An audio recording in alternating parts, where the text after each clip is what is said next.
28th. Welcome.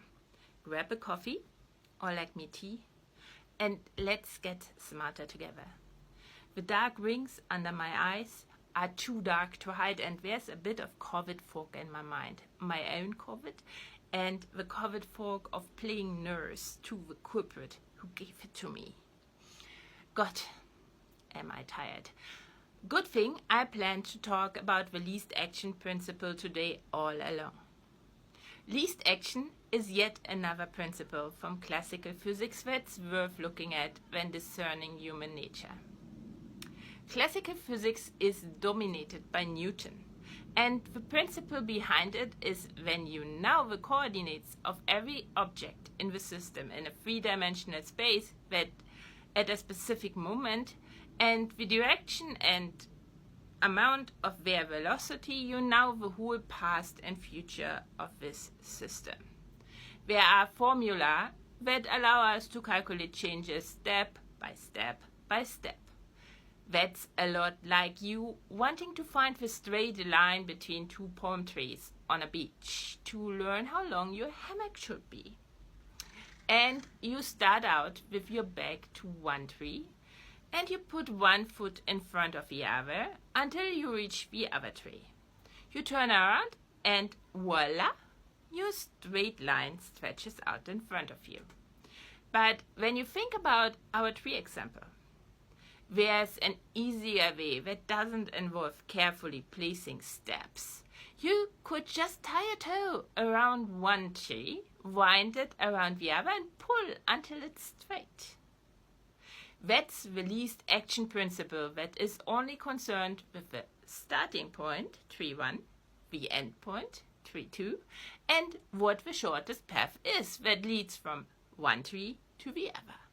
The one that requires the least action and energy. Knowing the exact steps on the path is irrelevant, because you just want to lie in the hammock anyway. It turns out that in physics, the path calculated in the step-by-step approach by Newton and co. is always also the path of least action. Convenient. Using either, you get to the same result. But again, like with an extrinsic and intrinsic point of view, the way you look at the problem is different and thus allows for different solutions by you or me or everyone. This is what I mean when applying it, what it means when applying it on human nature. The Newton approach would be what we got in archaeology and history today. We put events on a step-by-step timeline and try to figure out how we humans got where we are now by attempting to explain the conditions that determined each step. The least action approach would be to find the starting point and the goal, both derived from an intrinsic viewpoint of us humans as part of a single wave function that makes up the universe, then to look for the straight line between the two. What behaviors would get us there to the goal from the starting point with the least action?